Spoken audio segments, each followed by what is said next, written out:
Fishies. Welcome back to another vlog. This is Star vs. the Forces of Evil, Season 3, Episode 7, Demoncism and Sophomore Slump. It's been a really long time since I've done any Starverse. I mostly remembered what was going on, though I honestly don't remember how Star and Tom got together or got close enough that this could be the episode where they got together. I'm not even sure which of those it is. I remember something about some weird high society thing with everybody sitting in chairs in a circle and pairing off one by one, and I don't really remember the details. I was kind of going back and forth on how to read that segment, Demoncism, but I guess, I don't know.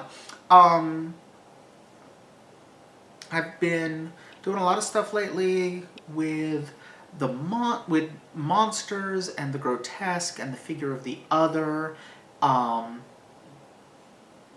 and the other as representation of, and monsters as representation of, like, outcasts, outsiders, people who differ from the norm, so on. And so, between that and the religious imagery, early in the episode, my brain kind of immediately jumped to the Demoncism as metaphorical conversion therapy, but that metaphor really doesn't hold together in the rest of the episode, so I kind of rejected that, but I never really found a better frame for it. In the end, I think mostly it's about,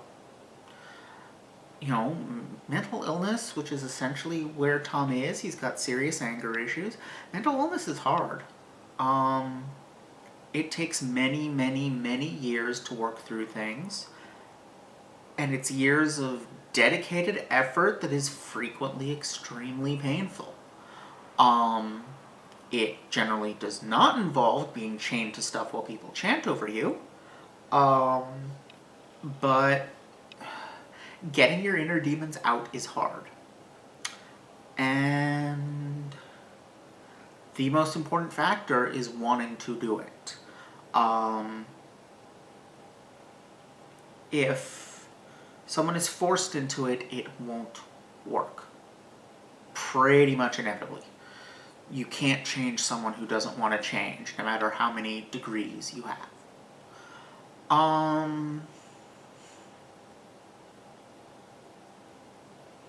It's kind of all I got there. As we move into the next episode, Sophomore Slump, which seems to be the end to the pattern of alternating Muni Earth episodes. I imagine we're going to have some focused Muni stuff for a while.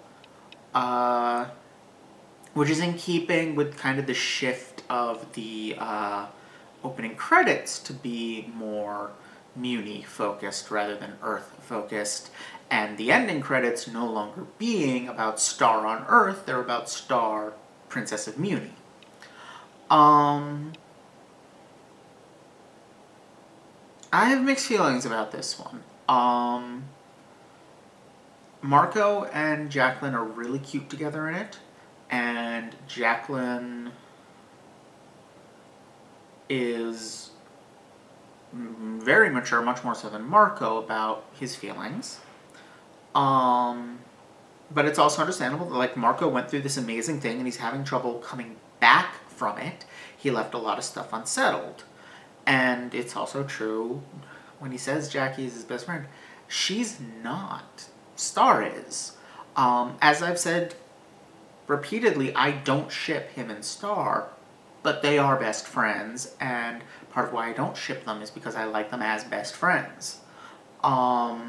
Just not to say that people can't have a romantic relationship and be best friends, just that TV writers generally can't write that.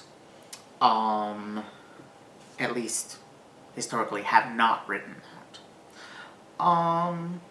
And I don't know. I feel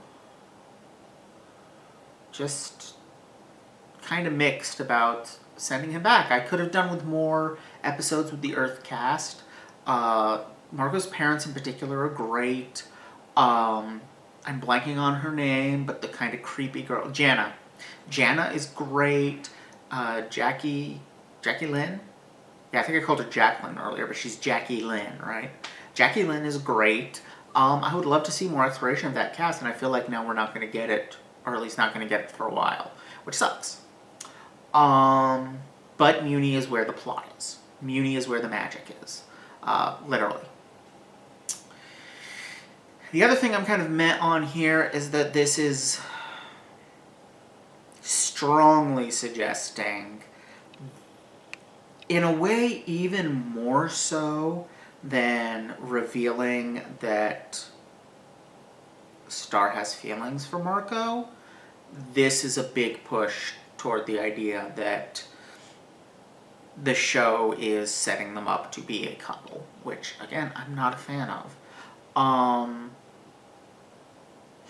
And the reason I say that is because structurally, like, if it feels like they are delaying,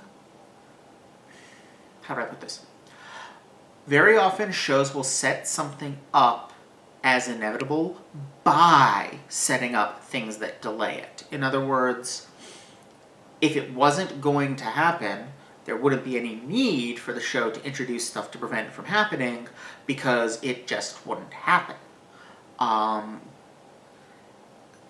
The fact that Star realizes she has feelings for Marco just as he gets with Jackie Lynn, and then Marco comes back to Muni just as Star gets together with Tom, like, that makes it very clear the writers are throwing up obstacles in the way of them getting together, which makes them getting together something the show is moving toward, and because overcoming obstacles is conflict, is the engine that drives Western storytelling, and much of storytelling in the rest of the world. It's just nigh inevitable. Like, it's almost the only way Western storytelling works. Some other cultures have other ways of approaching things that they have in addition to conflict-driven storytelling. I don't believe I know of any culture which doesn't have conflict-driven storytelling at all. Or even really anywhere it's not the most common engine for story. But it is the engine for story in Western stuff in general, and TV and film in particular. So I'm not a huge fan of that. As I've said, I feel like Marco and Star are more interesting as friends. I think pushing them together has coincided with the show shifting away from Princess Marco, which was a thread I had a certain degree of personal connection with and really appreciated, and I'm sorry to see evaporate. There's been a lot of improvement in gay rep in children's cartoons. Trans rep is kind of lagging a bit.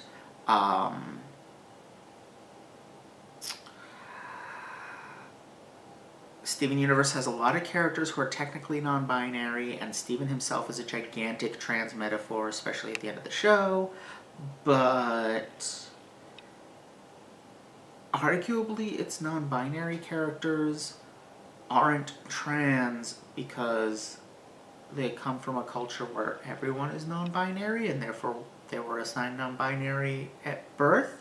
And I'm not saying that should be taken, like, if you see them as representation and appreciate them as such, I'm not saying you can't do that. Do that. Please do that. I'm just saying it's a reason I find it difficult to see them as a representation of me. Also, I'm not non-binary, but, like, yeah. I'm not non-binary, but excuse me, any kind of trans rep would feel at least somewhat reppy for me. And I mean, I can't say, oh, this show isn't doing what I want it to do, therefore it's a bad show. But it is a direction that would have been interesting for it to explore, and I'm a little disappointed that it seems very much not to be going in that direction. I don't know. Still watching, still enjoying it. I forget who at this point. Might have been Elf Null, might have been someone else. One of my viewers at one point made a comment about wanting to slow down my progress through season 2 because they hated season 3 that much and wanted to keep me away from it.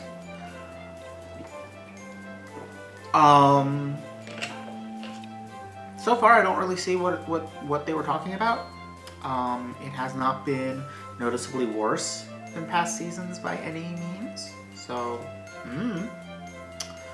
Anyway, I think that's about it. Thank you all for watching.